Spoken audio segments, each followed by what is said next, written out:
Okay, I think we can get going. I'm Alice Dreger. I have the honor of being the managing editor and a senior scholar at Heterodox Academy.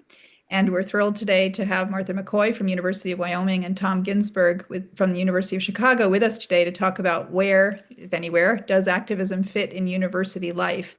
So before we get started, we're just going to do a little bit of housekeeping and then we're going to jump right in. We asked people in the chat to follow the HXA way, basically to make your case with evidence, be intellectually charitable towards others in the conversation, be intellectually humble, don't assume you know everything, be constructive, we're trying to get to solutions, and also be yourself. We're not asking you to follow one particular way, but to bring your ideas as you see them. So thanks for that. And just a reminder that today I'll be looking at the Q&A box for your questions. So don't actually use the chat if what you want to do is send a question for our panel to discuss. A couple of opportunities to engage with HXA, and I'd love to encourage you to do that. You can subscribe to our newsletter, which comes to your email. We send out lots of information about activities that are going on and also things that are in the news and material from our Substack newsletter. You can subscribe to our Substack newsletter at Free the Inquiry. And you can also become a member of HXA if you're a graduate student at an institution of higher learning or your faculty or staff. So we'd love for you to join us. It doesn't cost anything. You just have to join us in the mission of pursuing and protecting open inquiry, viewpoint diversity, and constructive disagreement in higher ed, which I think a lot of us understand is more important than ever in our culture. I want to also let you know that Inquisitive magazine is now coming out very soon in its third issue. I have the honor of being the managing editor for that magazine, and it actually birthed today's conversation because two of the contributors are our panelists for today for our issue number 2. Martha contributed the piece From Scholar Activism to Scholar Optimism, talking about a way to think about doing good in the world without necessarily using an activist approach. And Tom gave us a great piece, which was actually reproduced later in the Chronicle of Higher Education, Undisciplined Disciplines, talking about what happens when disciplines kind of go off the rail and become activist. So you can get to Inquisitive at inquisitivemag.org, and you can subscribe there for free as well if you would like to read the website edition. And then I would very much want to encourage you to join us in New York in just about a month and a half, for the HXA 2025 conference. It is on the theme of truth, power, and responsibility, and the lineup is incredible. I think it's going to be a really riveting conference. It's one of the few places you can go where people definitely disagree with each other on these key issues, so please consider joining us. I think it's going to be a terrific meetup this year. So we'll get going. I want to first introduce our panelists. So Martha McCaughey is the Special Assistant to University of Wyoming President Ed Seidel. She leading the university's Freedom of Expression Initiative. Most recently, she was Director of Member and Campus Engagement at Heterodox, so I got to work with her for a few wonderful months, supporting initiatives of open inquiry, viewpoint diversity, and constructive disagreement. And Martha was also in the trenches with us as an academic, working in the fields of sociology and women's studies, and she's the author of several really impressive books. And Tom Ginsburg is the Leo Spitz Distinguished Service Professor of International Law, the Ludwig and Hilda Wolf Research Scholar, and Professor of Political Science. He's also Faculty Director of the Mali Center for the Study of Institutional and Legal Integrity, and he's founding Faculty Director for the Forum for Free Inquiry and Expression at the University of Chicago, which is an exciting new initiative at University of Chicago supporting free inquiry and expression, not just on their campus, but really national leadership in that area. So we really appreciate that. So I guess to start off, I would love it if the two of you would just jump right in and tell us about what you think people mean when they talk about a discipline being an activist discipline, or what is an activist department? What are they describing in that moment? Martha, do you want to start us off? Well, I'll let Tom cover the activist department because I think about individuals as individual activist scholars. So when I think of an individual scholar activist or activist scholar, I'm thinking about somebody who has a political agenda in their classroom, and they're pressuring or encouraging students to engage in some kind of political activism or come to certain political conclusions. And I think that's a problem because they're acting more like a preacher or a politician than a scholar, as an academic who's engaging in inquiry. So I think that's an individual characteristic as I see it. Okay, great. Tom. Yeah, and by the way, we just had an example of that the other day here at the University of Chicago. We had a statistics professor who canceled a midterm and said, everyone, I'm going downtown to protest Donald Trump, and I suggest you all come with me. So, wow, that's egregious. And the provost had to get in there, and I don't know exactly what discipline is happening, but we had to clarify that that's totally inappropriate, that you can't take the classroom and occupy it for especially electoral politics. That's really quite an egregious violation. So we have that all the time. My concern in my paper was much more about disciplines and departments. And, when you think about academic freedom in general, so much turns on disciplinary decisions about what's competent and what's not competent within that field. And I don't think we've really examined that or subjected it to sufficient inquiry. And it's especially salient now that we have whole disciplines, whole disciplinary associations, and whole departments which seem, at least to some of us outside those fields, to be insisting on, a certain established view on matters which aren't even in their expertise. So that's what really drove me to write that paper and to start to wrestle with it. Can you give us a couple examples, Tom, of what you're talking about? Well, my anthropologist friend got very angry at me over that paper because, anthropology has, for whatever its sins in the past, has sort of overcompensated. They have a couple of different statements about human rights, which are kind of odd. They're just bizarre and I teach human rights. It's bizarre to say there's, human rights are universal. We as anthropologists have to protect and defend them everywhere. And then in the next paragraph say, by the way, human rights are totally subject to local understanding. And, it's not for anyone to impose their views on other cultures.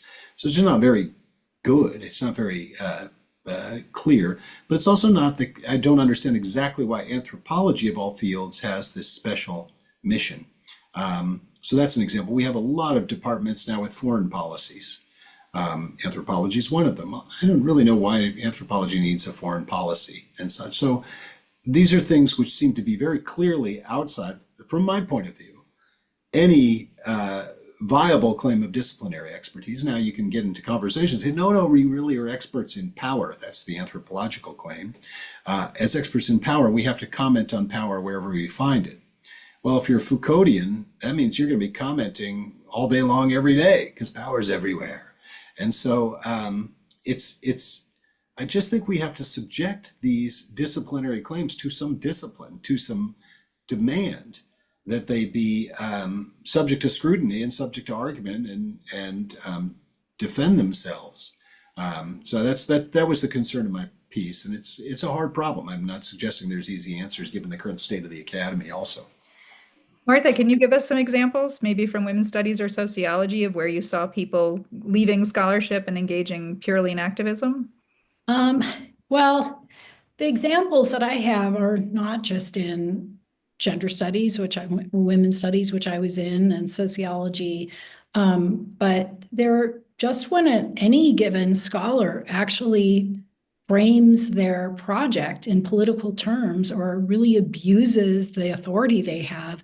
Maybe they've built up authority in one area of research, but then they're suddenly commenting as an expert on some other area. That's where I think it's a big problem. I don't think that there are entire disciplines that are entirely activist, though. But maybe that's because I was a professor in what was then women's studies, and I always defended our field as academic, as we were engaged in inquiry. It is true, though, that activists agitated to create programs like women's studies and Black studies. But to be fair, that was because the academia was sexist and racist. And so it was actually in pursuit of truth and in pursuit of multiple perspectives, which Heterodox Academy champions, that they wanted fields that would take women's issues seriously, for example. And so I don't think that means the activist origins of the field make the field itself activist. I think that that might be too simplistic, because I think we can see that in order to make tenure and get promoted in those fields, you would have had to be accepted by your colleagues and meet the standards of the institution. So maybe people have gone away from that. Maybe I've been away from that field for too long and it is now totally corrupt. But in my experience of it, it wasn't. We did our research on questions that were academic and we followed method. But I think, Tom, I've read your article, which I think is really interesting, and it makes some interesting points about, what does it even mean to follow the methods of your discipline now if you're in this interdisciplinary field and it's kind of a mishmash of methods. So I get how that could be a problem. So. Right. Yeah, no, I mean, I guess one example I would give as a very specific example is I covered in Galileo's Middle Finger what happened with Napoleon Chagnon and James Neal at the hands of certain people in anthropology, where they basically decided to use them as scapegoats in order to push an agenda that was specifically about the defense of indigenous peoples. And it was simply a denial of what the evidence was very clearly showing about their actions, with the goal of instead pushing an activist agenda for indigenous rights. All of it, of course, well-intentioned, as is typically the case, but really, really problematic. So let me ask you both, what's at stake? Why should we care about whether or not people wander into activism and leave the realm of scholarship while they are faculty at universities? Tom? Yeah, it's a great question. I want to just first say, like, I don't believe like the set of disciplines that was handed down at the beginning of the 20th century, has to be permanently, that necessarily needs to be stable. And women's studies and Black studies, these were really important precisely because, and we remain in a world where there's, stratified by sex and by race and such. And so I understand why those moves were made, and I think they did contribute to knowledge. And then the question, though, is now that the mainstream disciplines have really absorbed those insights, do we still need the separate departments? That's a decision above my pay grade in terms of how one thinks about it.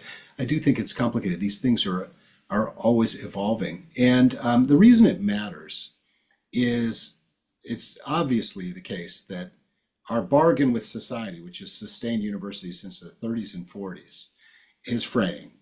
And that would not be possible. It's not just a bunch of bad politicians. They are exploiting a sense of elitism, a bunch of scandals in various fields of replication. And, our reputational stock, our legitimacy comes from producing knowledge. And that's the core of what we do. That's what the bargain is founded on. And so when you draw down on that capital for projects which aren't advancing it, you're really hurting us. And we're engaged in a massive collective action problem. We're engaged in collective action problem as institutions, where the administration might pick off one or the other of us, but we're also engaged in a collective action problem among disciplines and fields, because there's always the temptation to say, well, yes, I know you guys are, you're going to follow those rules. We don't think those rules are really going to apply. So we're going to just get our friends and give them tenured positions and, not write any scholarship or write and spend our time doing activism instead of scholarship. I mean, that's drawing down on our capital. So it matters a lot. And if we don't get this right, we're doomed. That's my general view. Martha, anything to add to We Are Doomed? Yeah, I would add just it's not just the crisis in public trust in higher ed, like Tom alluded to, but if I think of what I would say to convince an individual scholar to be more careful about making sure they're engaging in inquiry and not activism, and to come up with solutions that would help universities, I would just try to remind them that in the end, if you want your academic work to serve the public good and to help solve problems, it has to be credible and trusted as credible. So if ultimately you want your work to serve the public good, you've got to be thinking more carefully about what makes it trustworthy. So I think we all have an interest and a stake in thinking this through and getting it right, like Tom said. It also seems to me, as we are educators in the academy as well, not just in terms of doing our research and our public writing or our scholarly writing, we're teaching students fundamentally to be knowledge seekers. And if what you've got is somebody who's fundamentally an activist in a classroom trying to persuade students uh, to a particular political viewpoint and to function in an activist way, you're fundamentally not doing your job, because your job is not to really teach them a specific point of knowledge. It's to teach them where knowledge comes from, where we got that knowledge, and how it is we continue to pursue knowledge with intellectual humility. I think one of the things that's most troubling about hardcore activism is that it does lack intellectual humility. And that seems like a sine qua non in terms of what you are as an academic. But that's kind of my soapbox. But can I, just maybe push back a little bit? I mean, the world has a lot of challenges, obviously, and some of us, and I'd include myself in this, like to think that our scholarship can, affect the world. It can answer real world questions that are vital and important. And, I certainly think I wouldn't say that's activist in any sense. There's also the phenomenon of people, I think it's Stanley Fish saying, saving the world on their own time. So I assume, if you feel very passionately about an issue, of course you have the extramural possibilities of doing anything you want. And I think, given the myriad challenges of society, that's really important. It would have been perfectly fine for this professor at the University of Chicago to, march on up to the march and even be public and go on Twitter and all that about it. The problem when you bleed the two things is it undermines the condition of academic freedom. Just to reiterate my prior point, academic freedom in our country allows extramural utterance. You can say whatever you want externally. And that depends on a strong distinction between what I'm saying as a scholar and what I'm just saying as a citizen. And we don't want to punish you or restrict your First Amendment rights as a citizen, and so we let you do that. And not all countries have that. Others have very strict restrictions on extramural speech. So I think it's really important that we be very firm about the line, precisely so that we don't have a news story saying, Ginsburg was down at the march, therefore his scholarship is biased. Because that story is out there all the time anyway. I mean, it's very easy for people to make that slippery slope. We see it in the public sphere all the time. So insisting on the distinction is really important. It does seem like over the years, I mean, certainly, I started as an academic in the mid 90s. There was a lot of pressure from universities to become public intellectuals and to weigh in on everything, right? To not just weigh in what was important in your field. I mean, I remember when I was at Michigan State and Northwestern University, getting calls from the folks who did media relations saying, we got a call on this and we want you to speak to it. And I would say, that's not my area of expertise. And they would say, well, we don't have anybody else, so we need you to do it. And it feels sometimes like the university's urge to get into the press led to some of this problems. I don't know, Martha, do you agree with that? Yeah, I think that in the 90s, that's when I started too, in the mid 90s. And I think that was when universities took an engaged turn.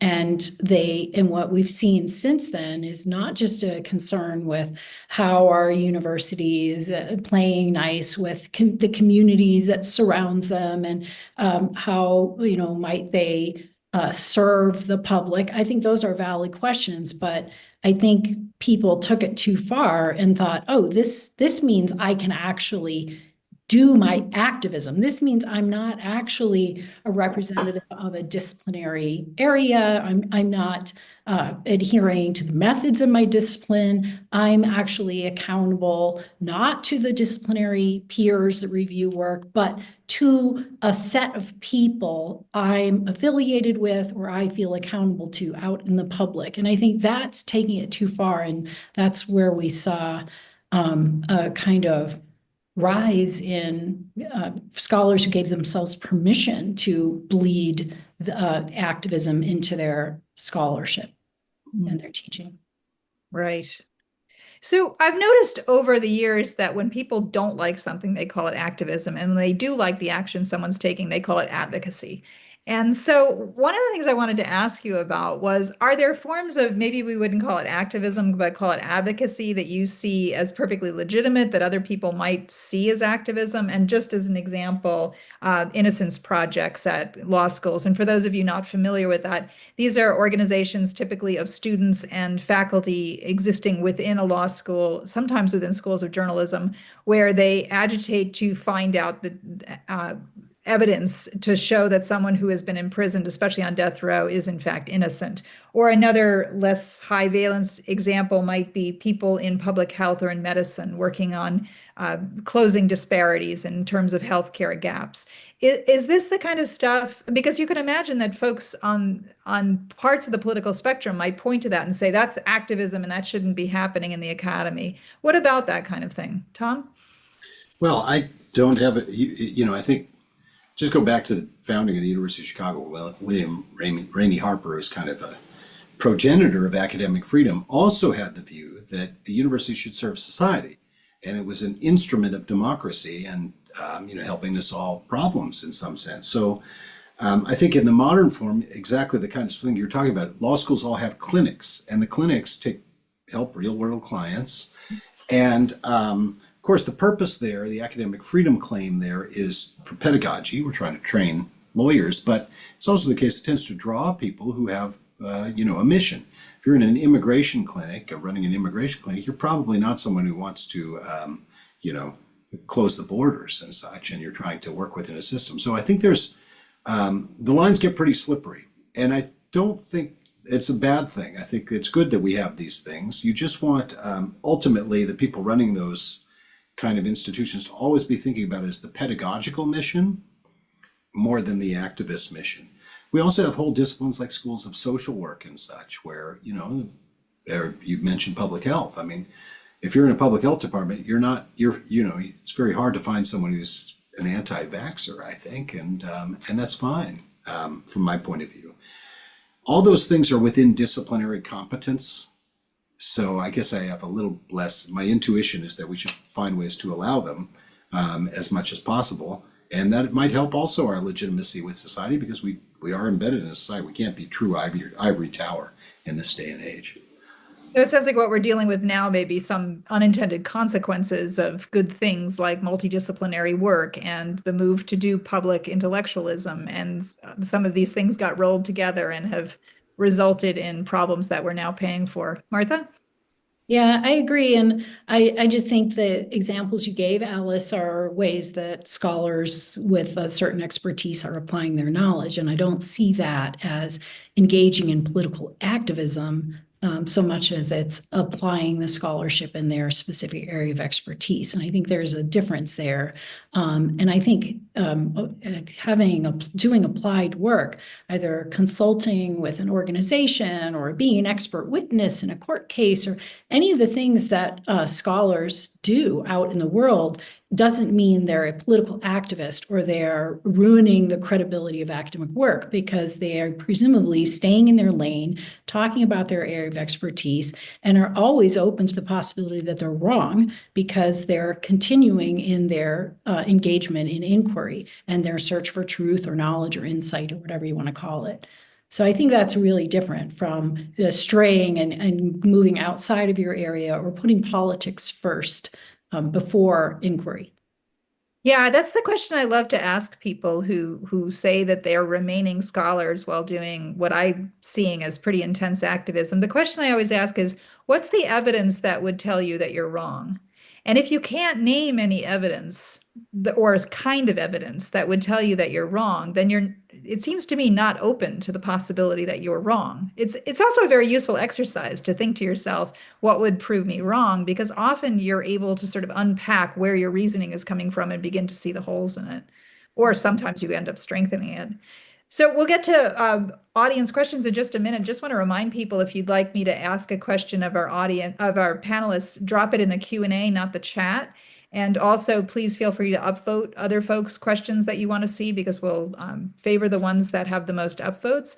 But I did want to just ask a question of both of you. Where do you see academic freedom impacting the issue of activism, because I know in response to Tom's piece, for example, John Wilson raised some questions about, well, shouldn't academic freedom basically cover whatever it is people are doing in terms of their research and their teaching, as long as, it's reasonably connected with their jobs. Tom, any thoughts on that? Well, I thought he was wrong, watching. And the reason was that, we're talking about scholarship. So you want diversity of views within scholarship. You want to have a system in which you're maximizing the number of, things number of perspectives and such, so that we can make progress. But to say that means pluralism requires that we include scholar activists it's silly. It's saying that pluralism requires that we have some bad scholars and some good scholars, right? People who are pursuing science as a vocation, to use Weber's term, and people who are not. And that doesn't strike me that's going to help us collectively make progress.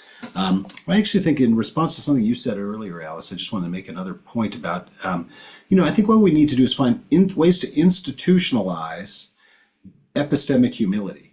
And, that is thinking about what evidence would, falsify my views here. We need that for scholarship. We need, better systems of replication. I think we need journals that would sort of reward that kind of work of sort of auditing other people's work, but also replicating it. And I think there's a lot we can do there to sort of reimagine how we create cultures where people challenge each other as opposed to engage in groupthink. And that doesn't mean, again, that you just, hey, let everybody in, pluralism is good. No, it means actually we should reward the people who are doing that kind of intellectual work of challenging others and not being neutral with regard to activists and non-activists. Martha, you've made this point that we don't have to let flat earth campaigners, for example, in the name of pluralism and viewpoint diversity. Yeah, and I think, again, if we're serious about academic inquiry and the rigorous adherence to methods, we are hoping to improve our knowledge. So you don't just let a flat earther in, because that would just add a new perspective, and that shows you're being open. And with regard to academic freedom, I think we have to be careful not to let academic freedom rationalize unprofessional, unethical behavior. I know there's a big debate about academic freedom and what it really includes and doesn't include, but and I can link this in the chat. I wrote a book review in Academe magazine on Daniel Gordon's excellent book on the history of academic freedom. And Gordon examines all kinds of AAUP documents and legal cases and so many interesting things over the past century. And he winds up saying that whether or not academic freedom really protects a scholar's ability to be an activist in the sense of scholar activism is sort of inconclusive. And I came away, maybe because I already thought that, but I came away from his book thinking, oh, it's definitely, academic freedom does not cover your right to be an activist. Oh, it does in the sense of your extramural utterances, but not in the classroom and in your research journal articles and conference presentations. That, in my view, is a hard line. Even if it's difficult to figure out, what's really political and what's really inquiry. I get that there are postmodern critiques of that, but in some cases, it's not that hard to at least strive to stay on the right side of that line. And I think you've just got to think of academic freedom as the shield against outside interference from rich donors or activists or the government. And if you want academic to be a shield, you can't use it as a sword politically. To stab people and to... Just to jump in, sorry. I find it a very interesting thing. But there also are knowledge, there's normative views that do come with particular disciplines. I mean, I'm a scholar of constitutional democracy, and don't tell anybody, but I'm in favor. I think it's good. And so, in my writing, to some degree, it's like, well, how do you save a constitutional democracy? How do you advance this? How do you make even authoritarian regimes more benevolent if they're in that vein? And so, And I think about that as a scholarly endeavor that has the potential to improve the world. And I think that, we wouldn't want the climate change scientists to say, when they're going out in public and arguing that climate change is real, to say, oh, wait a minute, that's political. So the question of what becomes political in our moment is too often left to the external environment. Just because something has been made political doesn't mean it's outside the lane of core expertise of disciplines. And that, I just think it's a big challenge, but I don't think we should throw away or limit our ability to, even push normative agendas that really do come from our knowledge. I think that's a great point. And I just want to agree with that and say that when you think about the ways in which people on the outside looking in at what a professor is teaching, for example, or even a student in a professor's class, they don't always know the difference between an activist agenda and inquiry. So think of the English literature professor who's teaching a lesbian novel, and they have bona fide academic reasons to assign students to read this novel. But a student might think that their professor is a gay rights ideologue and is pushing an ideological agenda and even file a complaint. And that, we might think of that as kind of silly or naive, but those misunderstandings really do exist. And there are even politically motivated actors who want to position faculty members as engaging in politics, even if they're simply engaging in inquiry and doing their jobs. The way Stanley Fish says, do your job, don't do anybody else's job, and don't let somebody do your job. Maybe they're really in their own lane doing their job, but someone else is accusing them of doing something political. And that's, I think, one of our solutions, if we get to talking about solutions to this problem, is to help faculty become more transparent about the purpose of their course, the purpose of their assignments, and to really think carefully and explain to students the academic purpose of their I was just going to say that, Martha. I completely agree that my experience teaching for 20 years was students were constantly trying to read my real agenda. And I think it's because they're actually successful individuals who understand that that's part of succeeding in the world, is figuring out what the other person wants out of you. And so they would constantly trying to figure out, based on the reading, what I was trying to get out of them. The more we can be transparent and clear about those teaching objectives, I think the less we are struggling against that belief that the reason we're teaching this is because we have some particular political agenda. Although, as Tom said, sometimes we do have specific norms we're trying to teach. I mean, when I was teaching history of medicine and I would teach Nazi medical texts, part of the reason I was doing that was really very explicitly because I was trying to get them to see the banality of evil. I was trying to get them to understand how normal a text from a Nazi doctor could look and how troubling it in fact was.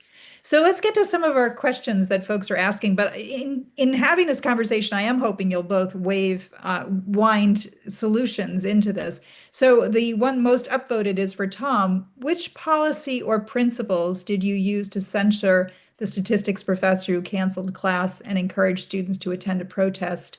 And if the course content had been related to the protest, would the professor have been censored?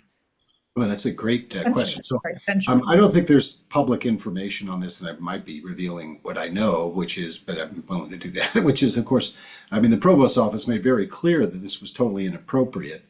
And I don't know if there was discipline or would be for that. And maybe you just get a warning your first time. I'm just not sure. But clearly it is, and the question is, why is it outside the bounds of academic freedom? I guess that's really the thrust of the question. Exactly what rule does that follow?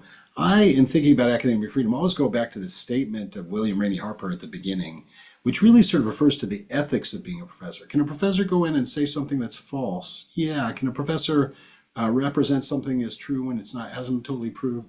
Can a professor put their politics in the classroom? They can do all those things. And he says they can retain their jobs, but they're not doing a good job as a professor. They're failing in their duty. And so I think his effort was to instill in us a sense of what good pedagogy is. And I think that's we don't spend enough time talking about what's good and bad in those cases. And okay, so suppose I was teaching a class on protest, and then I would go down there. I still think that would be a pedagogical misconduct for the following reasons. The same reason I oppose some of my colleagues taking their classes to the Palestine protests last year, is as a professor, you have power, right? You have you're imposing on your students the demand or the expectation that they would go to this demonstration. There was a Columbia professor who, berated, I think, a couple of their Israeli students who didn't want to go down to the demonstration, their whole class.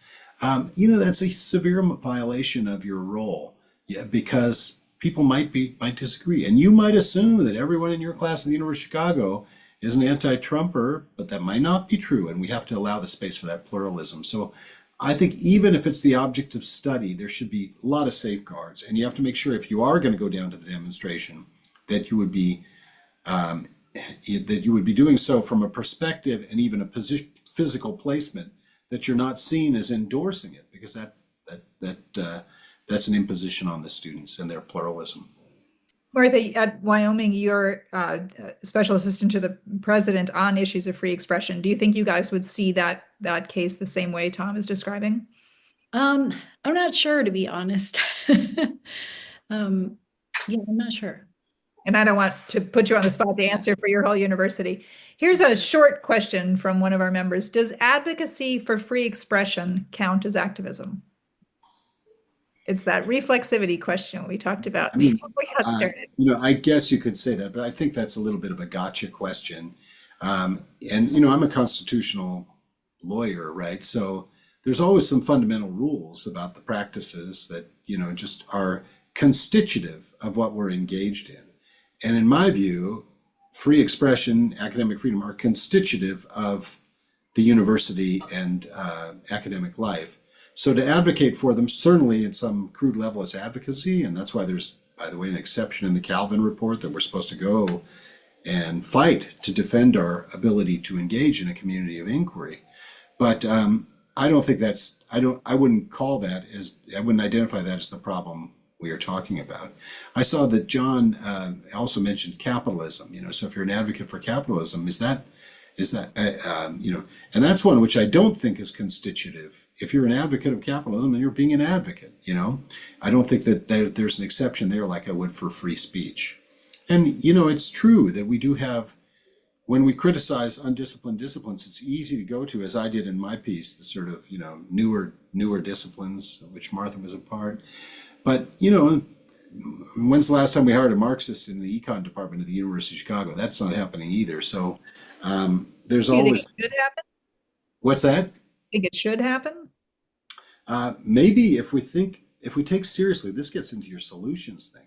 If we take seriously the idea to challenge epistemic orthodoxies, to, maybe we ought to have sort of dissident members in departments to sort of perturb the environment.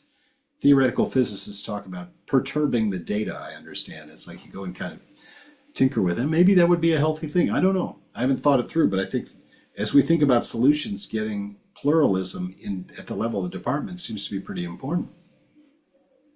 Here's another question from our listeners, but isn't it more difficult when we refer to activism that is actually rooted in one's field? For instance, women's rights scholars, politically active, opposing pro-life campaigns following their acquired knowledge about the impact on women. Are we opposing activism only when it's not well rooted in proper academic work, or is there something anti-academic in activism per se?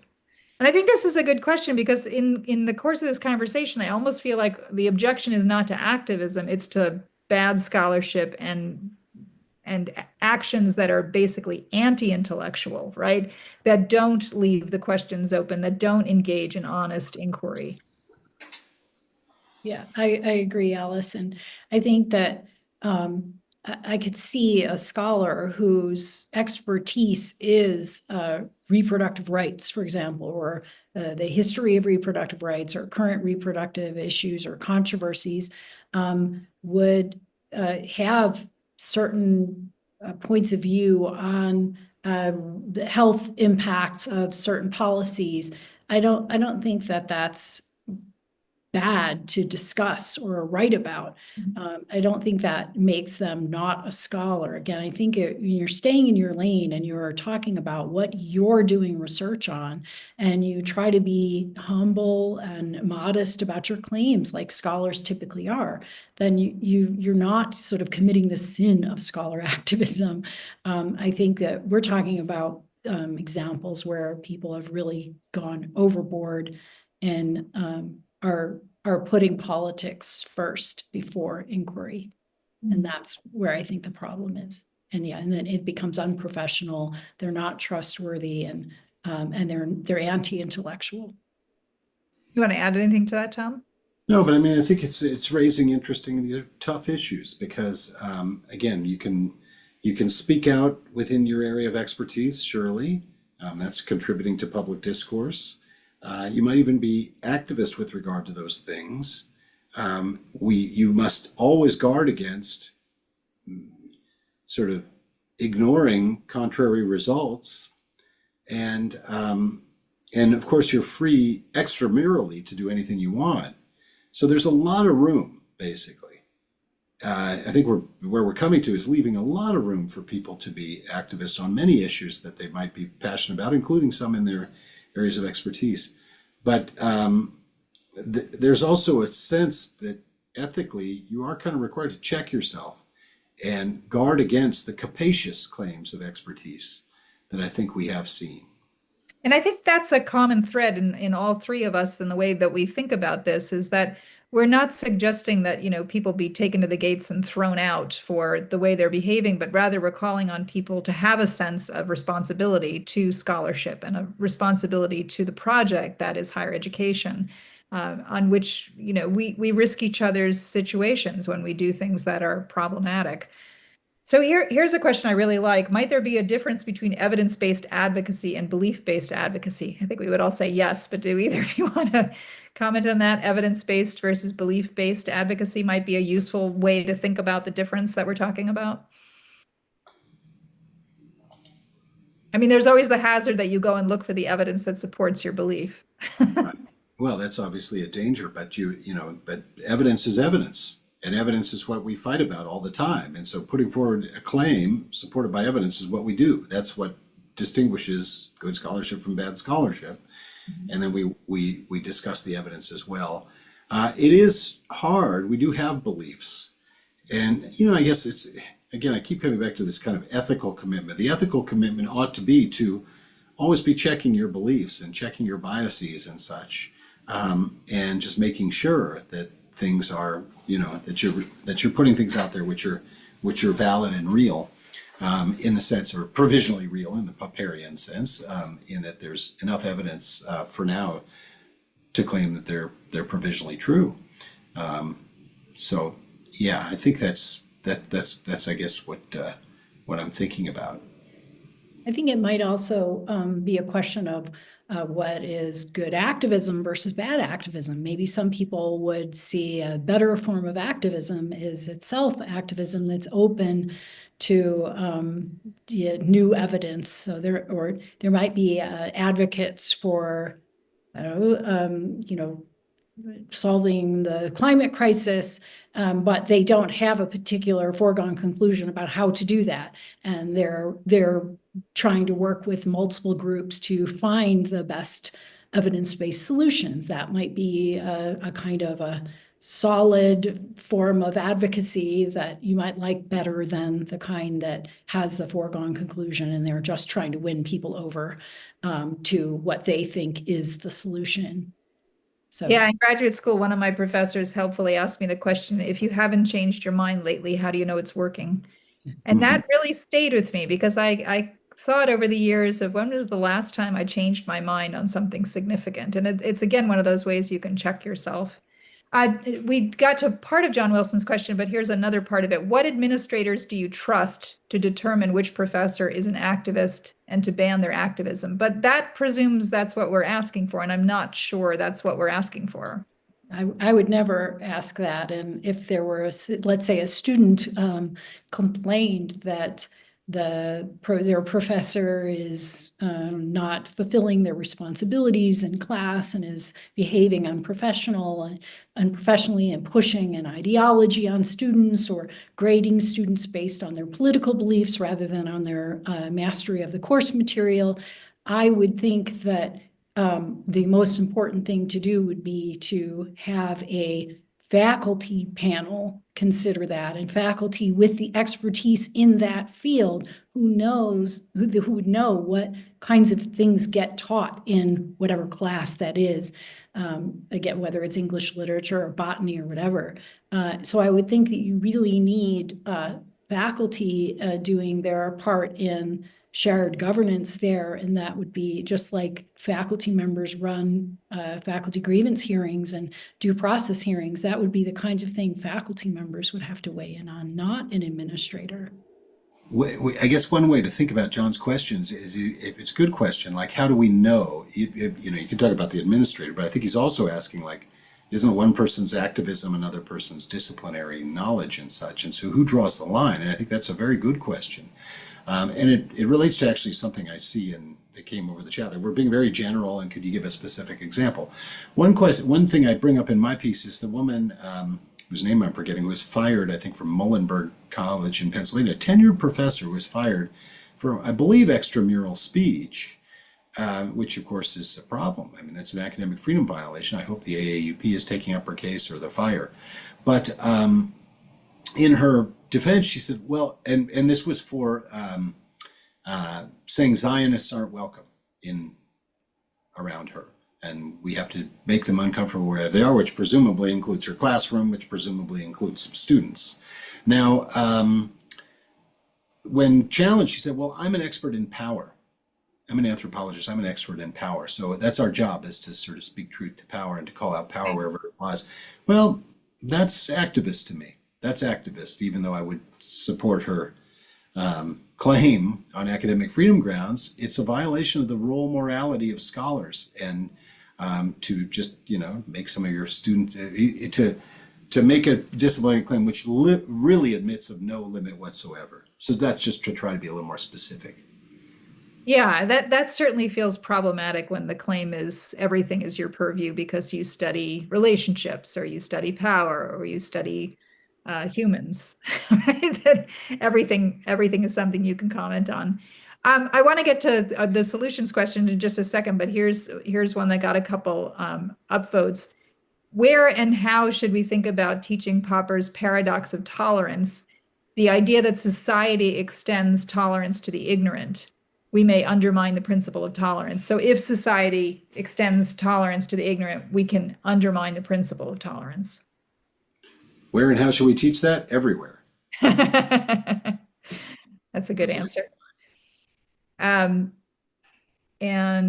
one more. I'm a political scientist, and I've also taught economics. If I weigh in on matters of politics and economics and use both my academic knowledge, real-world experience, and personal preferences in doing so, is that activism? Is that advocacy? Or am I applying my academic knowledge to specific matters? Could it be all three? Does the space in which I do it matter as far as which one it might be? Well, again, I think if you're talking about your view on what the best policy is based in your research or the research in your field, and you're, talking to your students about that, I don't think that that's being an activist. If you're staying in your lane, and even if you're talking about something that is contested, I think the AUP's guidance is that as long as you present the contested claim as such and allow students the ability to take reasoned exception, that's okay. It's worse when you're presenting a contested claim as uncontested, or you don't let students take reasoned exception, that you're then really coming across more like a proselytizer rather than an academic. And again, here's where things like transparency in teaching can really matter. I mean, I think it makes a lot of sense to have very clear grading rubrics, for example.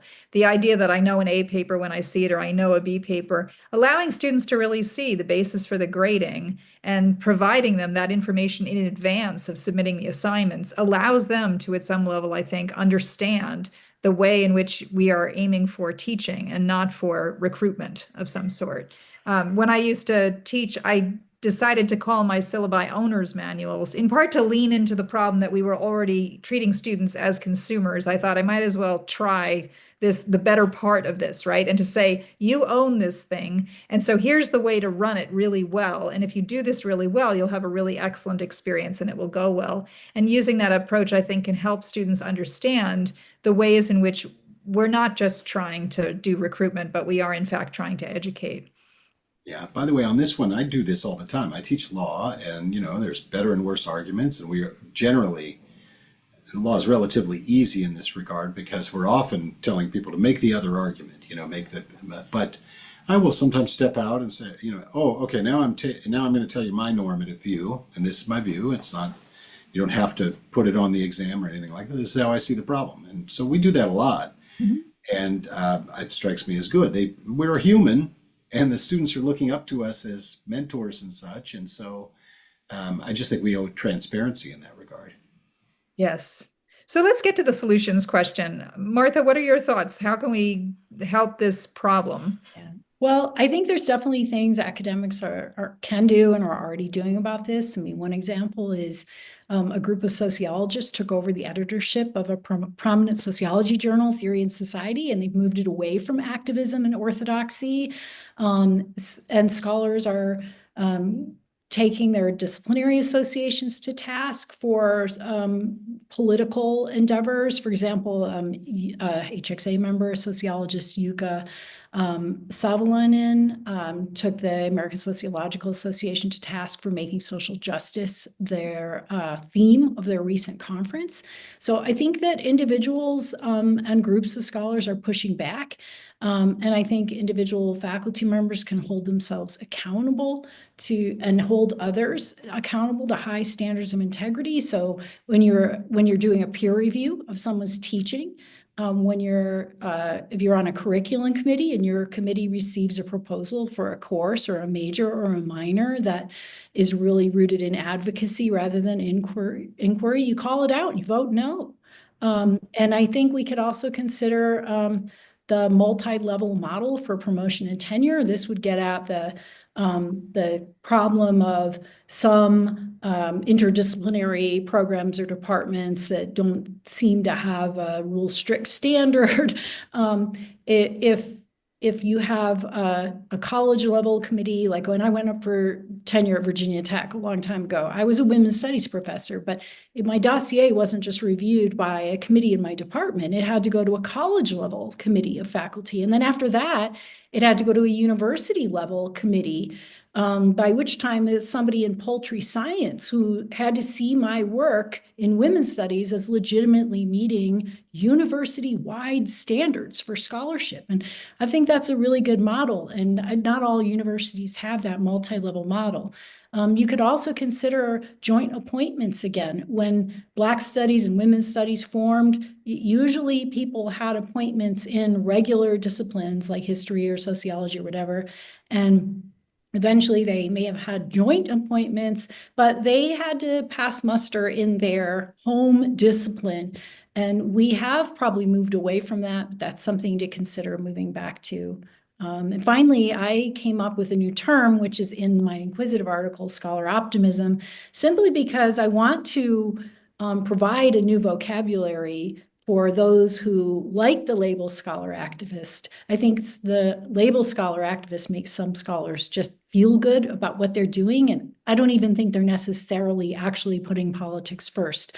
In a lot of cases, it's just a kind of in vogue label that scholars use for themselves. But it's popular, but it's not doing us any good. And I think scholar optimism and scholar optimist is maybe better captures that hope that your work eventually can do some good out in the world, but not because you're trying to tip the scales politically. Right. One of the solutions that's been put out there is trying to insist on viewpoint diversity in disciplines. My discussion of Marxist economics, was kind of leaning in that direction, but that is a very hard thing to do. You're not going to find a bunch of, Republican anthropologists. That's just not going to happen. And there's a reason, because there's a kind of, path dependence that comes if you're an undergraduate, and you show up and, you're not hearing things that, reinforce your identity in certain disciplines. You're going to be like, well, I don't really want to do that. And so getting viewpoint diversity is really hard. I do think this is where campus-wide sort of discussions are really important in exposing us to each other's positions and really calling out when disciplines cross the line. I think we should have a blanket ban on statements by departments for sure. That's a Calvin report thing, but I think it goes to something very important. It communicates an ethos that, hey, we don't have orthodoxy here. And there's not going to be administrative punishment if you disagree with the orthodoxy. So I think that's a small thing, but a necessary step.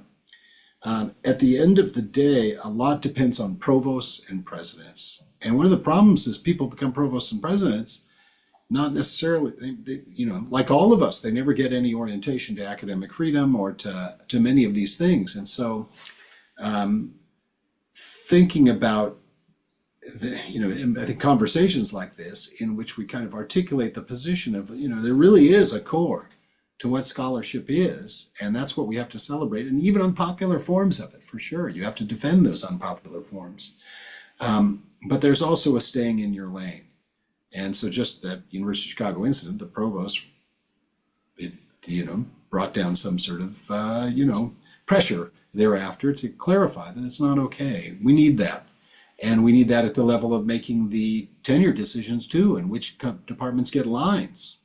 That's critical, because obviously there's a tendency towards self-replication, we all know, in every department, and that's itself a source of grave risk given path dependencies. In the long run, though, there's good news, I think.